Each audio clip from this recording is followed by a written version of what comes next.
1991년 한 해를 다 보내면서 입에서 나오는 찬송은 아멘 아멘 모든 존귀와 영광과 찬송을 주께 돌립니다 하는 오늘 성가대의 찬양으로 하나님께 큰 영광을 돌렸습니다. 어떤 의미에서 보면 할렐루야의 찬양과 함께 마지막 죽임을 당하신 어린 양의 찬양 아멘과 존귀와 영광을 돌리는 찬양이 우리에게 더 큰 은혜가 될 때가 있습니다. 황폐한 성읍들로 사람 살 것이 되게 하는 교회라고 하는 표어를 걸고 지난 1년 동안 하나님의 특별하신 은혜로 국내외적으로 생명의 구원의 운동을 일으키게 하신 하나님께 감사를 드리는 것입니다. 연초부터 우리나라에는 많은 문제가 있었습니다.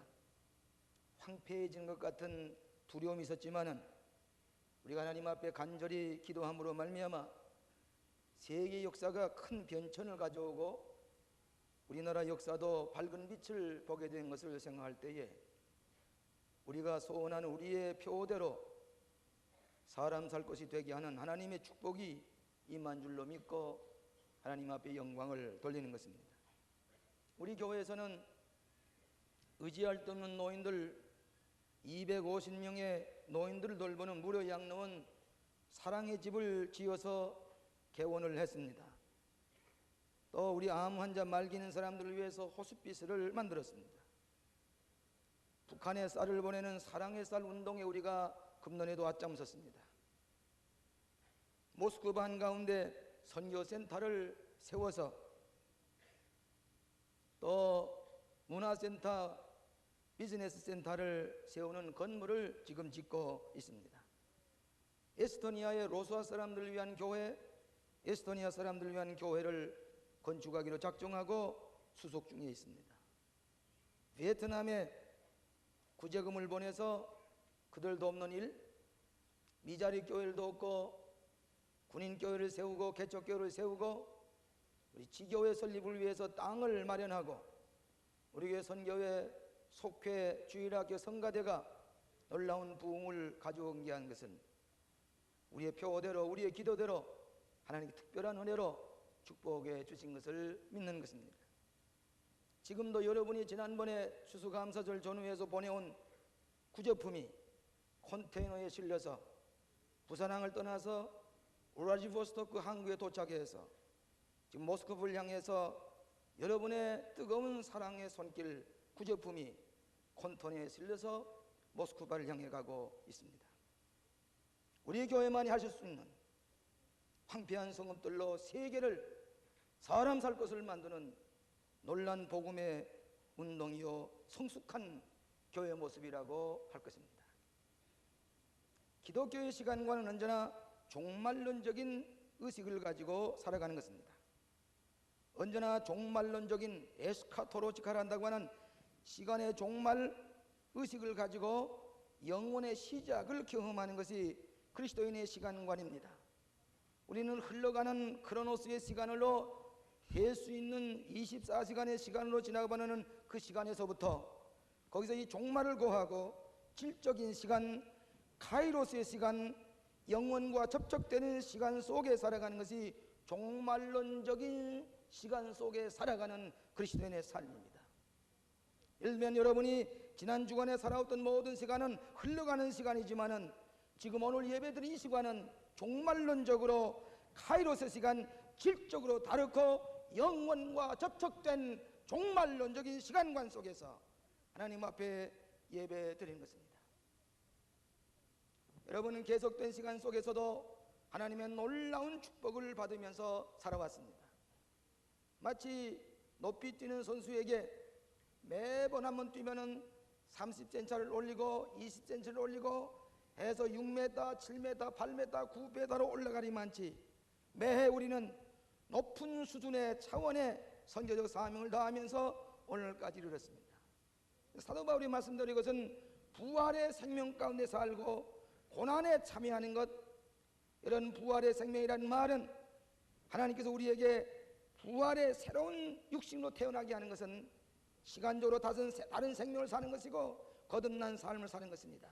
영원과 접촉된 삶입니다. 그렇기 때문에 부활의 생명의 본능 가운데 살고 그리스도의 고난도 참여한다고 하는 것은, 그것은 크로노스의 시간이 아니라 카이로스의 질적으로 전혀 다른 종말론적인 시간을 보내는 그리스도인의 삶이라고 하는 것이라고 하는 것입니다. 오늘 우리는 금년의 마지막 주일을 맞이해서 종말론적인 시간관을 가지고 예수님이 메테오 오신다고 하는 그것만이 종말이 아니라 오늘 지금 순간순간 끝이고 바로 영원의 시작이라고 하는 그런 체험 속에 살아가는 것, 부활과 고난 속에서 영원과 접촉에 살아가는 것이 그리스도인의 시간관이라고 하는 것입니다. 시작이 바로 끝이다. 끝이 바로 시작이라고 하는 이 말씀 가운데 첫째로 오늘의 삶의 결과에 감사와 찬양의 말씀입니다. 오늘 우리는 지금까지 살아온 데 대해서 감사해야 되고 찬양하는 것이 끝이 바로 시작으로 살아가는 삶입니다. 여러분, 큰 비전과 꿈과 희망 가운데 출발했습니다. 고난과 시련이 많이 있었습니다. 그러나 하나님께서는 지각밖에 뛰어난 은혜를 주셔서 하나님의 큰 축복을 받고 오늘 시간에 감사와 찬양을 드리게 됩니다. 감사할 줄 아는 사람은 행복한 사람입니다. 평화의 꽃은 감사하는 나무에 핍니다. 감사를 할 줄 아는 것은 인간의 도리입니다.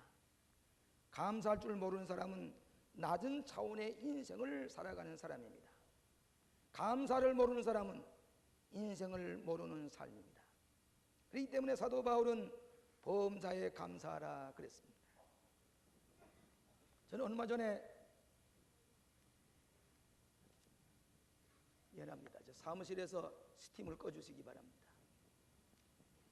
얼마 전에 서울대학병원에 오래 누워있는 환자가 있어서 신방을 갔습니다. 한 40여일 동안을 꼼짝 못하고 병상에 누워 계신 우리 권사님이신, 오늘 여기 나오셨는지 모르겠습니다. 그래 가서 예배를 드리는데 그 권사님 말씀이 이 장염을 고치기 위해서 한 40여일 동안을 아무것도 먹지 못하고 링겔만 꼭 영양을 공급하면서 지나왔는데 40일 지나서 처음으로 침대에서 몸을 일으키고 그 땅에 발을 디디고 서는 순간 눈물이 콱 쏟아지는 겁니다. 내가 지금 이 땅에 두 발을 디디고 섰다고 하는 자체가 감사하기 때문에 하나님 감사합니다. 두 발을 디디고 땅에 서 있다는 그 자체가 감사하기 때문에 하나님께 감사하는 눈물을 흘렸다는 얘기가 있습니다. 사랑하시는 여러분, 우리가 두 발 디디고 걸어가면 오고 간다고 하는 자체가 감사한 일입니다. 지난 1년 동안 이 위험스럽고 어려운 가운데서도 생존해 오고 오늘의 성숙한 인간으로 믿음 가운데 살아온 것, 이것이 감사한 일입니다.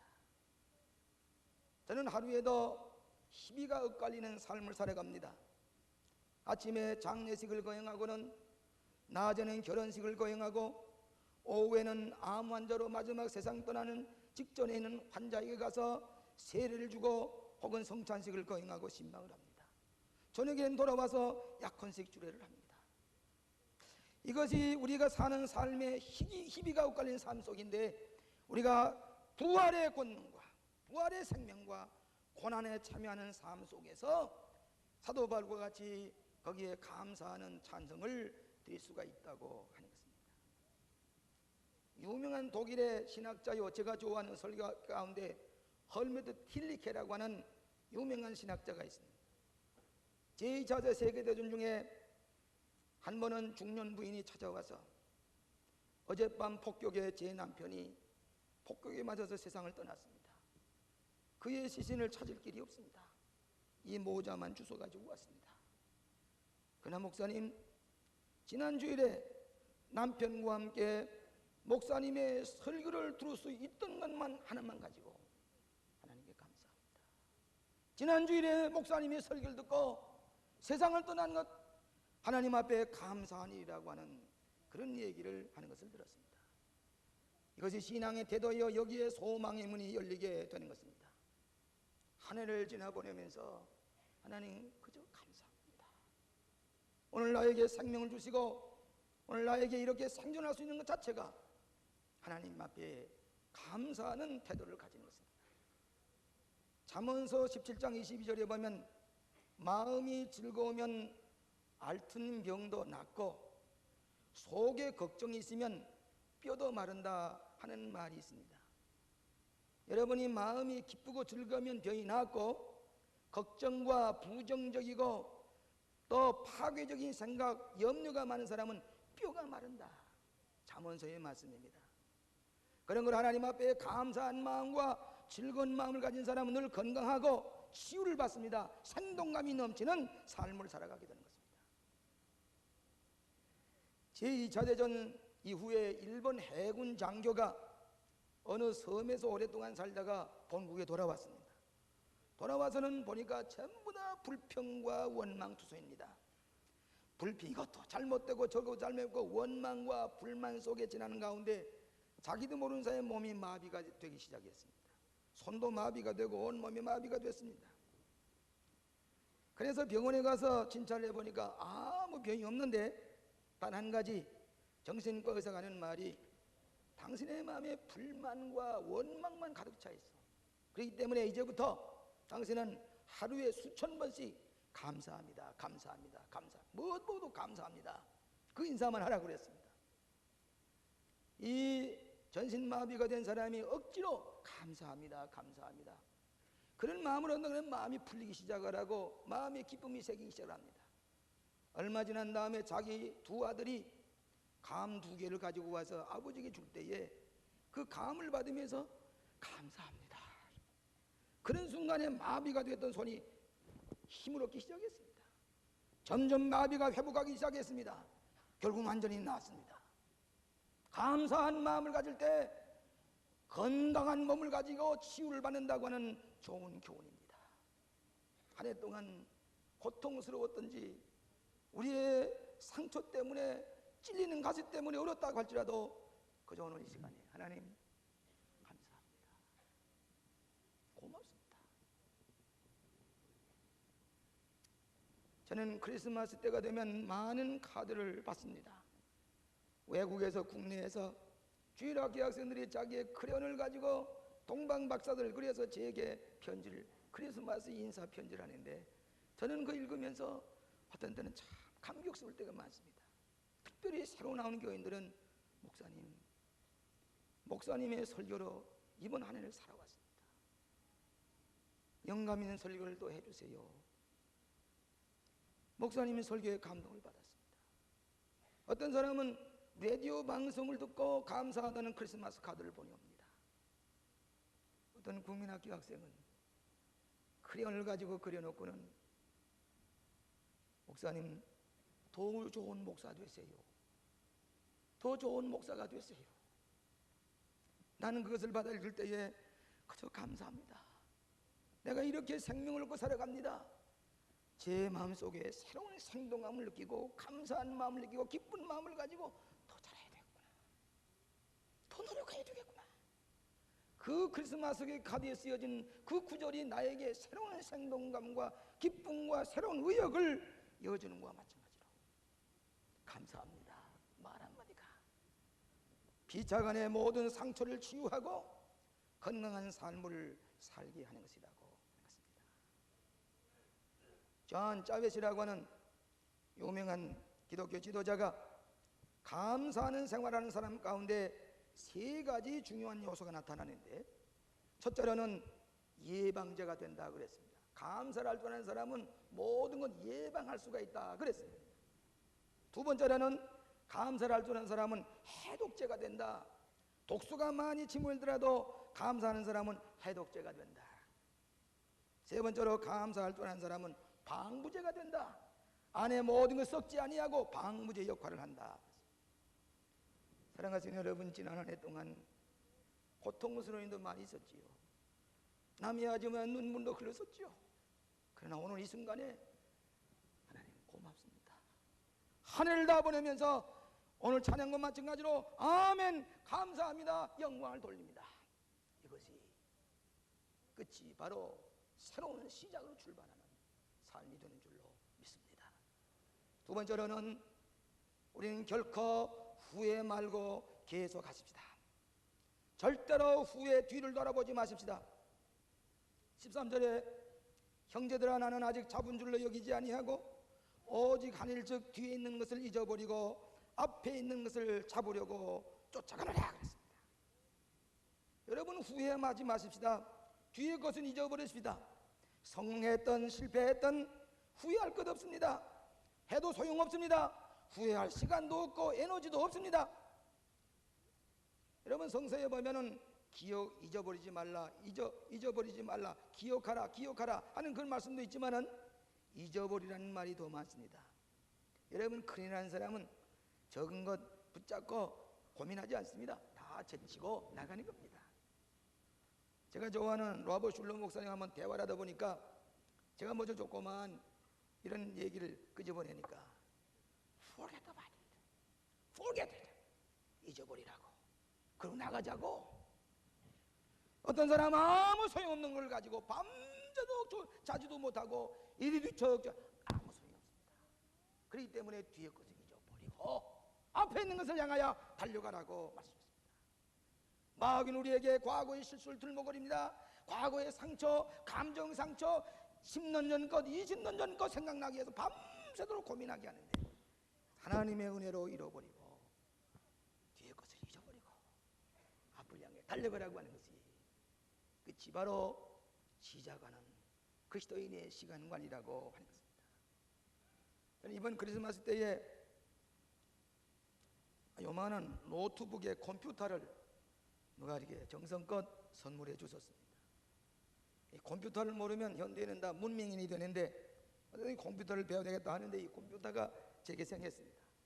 그래서 어떻게 하느냐 지금 아주 고민거리입니다만은 저는 다른 건 모릅니다. 컴퓨터에 우리가 중요한 건 거니 입력을 하고 출력을 하고 메모리라는 것입니다. 뭐 입력이 돼야 출력이 됩니다. 그냥 아무거나 그냥 나오지 않습니다.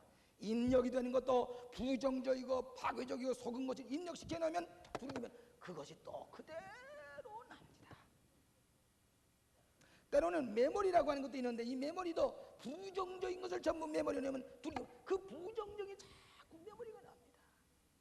좋은 거 다 내놓고 부정적인 메모리, 파괴적인 메모리 그것만 두들기면서 이러도 가느냐 생각하는 사람은 한치도 앞을 향해서 못 나가는 겁니다. 좋은 다 내놓고 적극적인 프로그램, 긍정적인 프로그램, 창조적인 메모리 과거는 다 잊어버리고 성령 안에서 새롭게 출발하는 적극적인 자세를 가지게 하는 것이 이것이 끝이 바로 시작으로 살아가는 삶인 줄로 믿습니다. 후회하지 마십시다. 잊어버립시다. forget, 잊어버립시다. 여러분 연필 끝에 지우개가 달려 있습니다. 왜 달려 있습니까? 우리가 글을 쓰다가 잘못하면 지우라고 하는 것입니다. 지워버립시다. 우리가 다 퍼펙트하게 완전하게 다 쓸 수 없습니다. 실수가 되면 또 지워버리고 다시 메꾸셔야 됩니다. 한 해 동안 농사를 진 사람이 농사를 지어놓고 흉년이 들었습니다. 다 지어놓고 흉년 들고 왜 흉년이 들었느냐고 왜 이러느냐 어리석은 사람입니다. 잊어버리고 오는 한 해 어떻게 풍년이 될 것인가 씨앗을 준비하고 머리를 쓰고 계획을 하는 것이 지혜로운 농부일 것입니다. 형신을 형신대로 받아들여야 됩니다. 여러분 중동에서 카페트를 많이 들여오는 것을 보았습니다. 중동에서 짜는 카페트가 유명한데 손으로 짜는 것이 있고 기계로 짜는 것이 있습니다. 기계로 짜는 카페트는 완전합니다. 실밥 하나 넣어드리지 않습니다. 실수한 하나도 없습니다.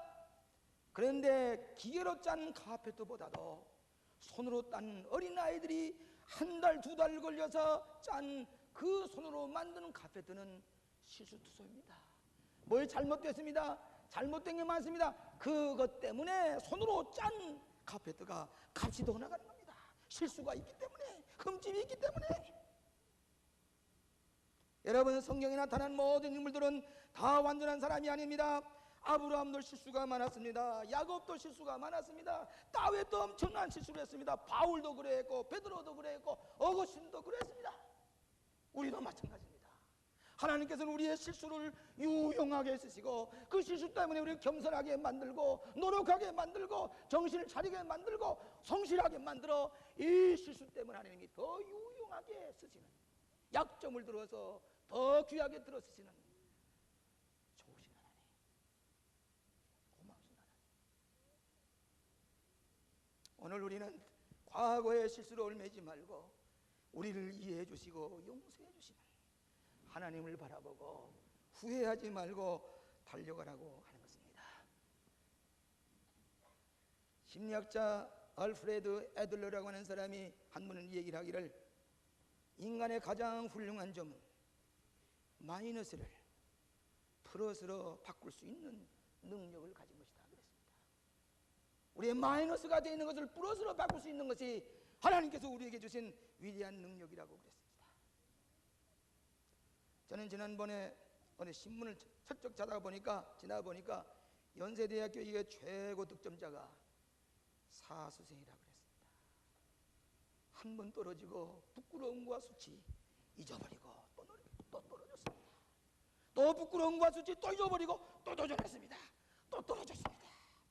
또 잊어버리고 도전한 결과 연세대학교 최고 득점자로 하게 됐습니다. 오늘 세계 성공한 사람은 단 한 번에 성공한 사람 많지 않습니다. 세컨드 찬스, 더드 찬스, 포드 찬스, 3번, 4번, 5번 도전해서 최고의 성공자가 되는 것과 마찬가지로 후회하지 마십시다. 성공했든 실패했든 우리의 기억의 상처들, 관계성의 상처들 미워하지 마십시다. 뒤에 것 잊어버리고 하나님께서 우리에게 상 주시기 위하여 세워주신 목표를 향해서 달려가시기를 바랍니다. 이것이 끝이 바로 시작으로 삼는 그리스도인의 삶이 되는 것입니다. 마지막으로 우리는 미래를 향해서 도약하는 믿음을 가집시다. 14절에 표대를 향하여 우리 주 그리스도 예수 안에서 하나님이 위해서 부르신 부름의 상을 위하여 쫓아가노라. 하나님의 은혜로 한 해를 살아온 것 얼마나 소중한지 알 수가 없습니다.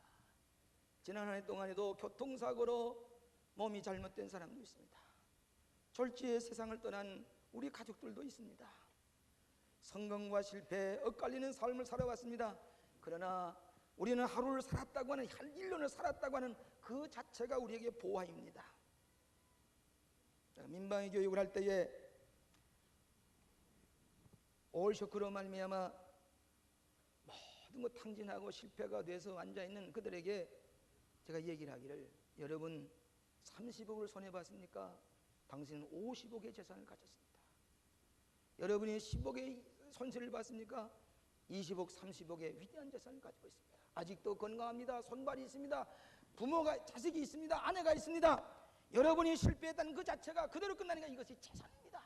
그 재산을 짓고 거기에 발바닥을 하고 거기서부터 우리가 비약을 할 것 같으면 놀라운 성공을 할 것이니 낙심하지 마십시다. 그 얘기를 듣고 성공한 사람 많이 있습니다. 한마디 말이, 한 통의 전화가, 한 장의 우편 엽서가 우리의 운명을 바꿔놓습니다. 여러분 시작하기를 두려워하지 마십시다. 부정적인 사람은 시작을 두려워하기 때문에 1년 가도 10년 가도 꼼짝 못하고 그대로 주저앉아 실패하는 사람이 있습니다. 실패해도 시작한 사람이 성공한 사람입니다. 주저하지 않냐고 그대로 실패한다고 할지라도 앞으로 나아가는 사람, 시작하는 사람이 바로 성공하는 사람입니다. 두려워해서 성공하지 못하는 사람, 주저하는 사람, 앞으로 나아가지 못하는 사람은 끝까지 실패하는 사람입니다. 증명할 수 없는 것과 증명할 수 없는 사이에 계곡이 있습니다. 지식과 신비의 세계 사이에 계곡이 있습니다. 물질과 영적인 세계 사이에 계곡이 있습니다. 죄와 용서의 계곡, 삶과 죽음과의 세계에 뛰어넘어야 할 계곡이 있습니다. 시간과 영원 사이에 계곡이 있습니다. 이것은 믿음으로 점핑에 들어가기 전에는 우리는 새로운 세계를 맛볼 수가 없습니다. 구약에 나타난 야곱이나 요셉이나 모세는 여건과 시중에서 좌절과 나가서 넘어져서는 죽을 수밖에 없는 생각이 있을 때에 다시 그 실패의 그 어려운 시련이 그것을 바탕으로 해서 믿음으로 점핑에 들어갈 때에 홍해를 점핑했습니다. 저 시내산을 넘었습니다. 요단강을 넘었습니다. 저 갈릴리 호수를 넘어서 축복의 승리의 땅에 들어가는 것을 알 수가 있습니다. 여러분, 미국의 대통령 아브라함 링컨은 40세까지 한 번도 성공해 본 적이 없습니다. 하는 것마다 실패입니다. 도전하는 것마다 실패입니다만은 40세에 넘어서 그는 대통령이 된 이후에 위대한, 미국의 가장 위대한 대통령이 된 것은 실패 속에 그것을 바탕으로 해서 믿음으로 비약하게 될 때에, 모험을 하게 될 때에 기적이 일어나는 것입니다. 지금 이 시대는 모험과 도약이 필요한 시대입니다. 여러분이 미국 사람이 인사 가운데 테이크 이지, 조심하십시오, 조심하십시오 인사가 많습니다. 그러나 이 인사는 어떤 때는 좋은 인사가 되어보지만 조심하다 보면 도약도 못하고 모험도 없고 전진도 없습니다. 암나 조심하다 보면 아무런 열매가 없습니다. 오늘 금년에 여러분의 경험을 축복의 기반으로 삼고 인사가 뛰십시오, 도전하십시오, 승리하십시오 하는 인사가 되어야 할 것입니다. 인도의 유명한 감리교 선교사였던 이 스탠리 존스 박사가 저 인도에 가서 복음을 전하다가 하도 완악한 인도 사람이 회개하지 못하니까 사과나무 밑에 누워서 시리에 빠져서 그렇게 누워 있었습니다. 그 사과나무 가지 사이에서 하나님의 음성이 들려오는데, 스탠리 존스, 지쳤지, 피곤하지? 예, 하나님, 지쳐서 견딜 수가 없습니다. 피곤합니다. 그때 이 스탠리 존스는 또 얘기를 하기를, 제가 아무리 복음을 전해도 저들이 영접하지 않습니다. 우리 저들에게 열매가 없습니다. 그런데 하나님께서 조용히 하시는 말씀, 이 사과나무를 보아라. 지금은 열매가 없는 것 같으나 뿌리가 땅에 깊이 묻혀 있고 태양을 향해서 그 잎이 벌려져 있는 이 이상 언젠가는 열매를 맺을 것이다. 낙심하지 말아라. 아름다운 열매가 맺힐 것이다. 오늘 사랑하시는 여러분, 지난 한 해 동안 우리는 성심성일당에서 삶의 씨앗을 뿌렸습니다. 믿음의 씨앗을 뿌렸습니다. 기도의 씨앗을 뿌렸습니다. 선의 씨앗을 뿌렸습니다. 여러분이 봉사의 씨앗을 뿌렸습니다. 많이 심었습니다. 헛되지 않게 열매를 맺힐 것입니다. 심는 대로 거두리라. 끝이 바로 시작입니다. 감사한 마음으로 후회 없이 미래를 향해서 도전하소서. 승리 한 해를 맞이하시기를 주의 이름으로 축원합니다.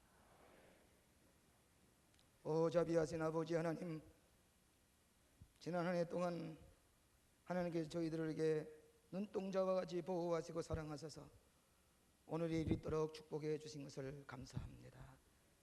오 자비하신 아버지, 두려워하지 않겠습니다. 후회하지 않겠습니다. 또 우리에게 주신 또 하나의 기회를 기쁨으로 맞이해서 이 삶의 기반을 두고 믿음으로 도약하는 삶으로 하나님을 영원하게 하고 존경임을 받는 그리스도인의 삶을 살기를 원합니다. 자비하신 아버지 하나님, 끝이 바로 시작으로 하였사오니 다시 시작하는 당신의 백성들에게 축복하여 주시옵소서. 예수님 이름으로 기도하옵나이다.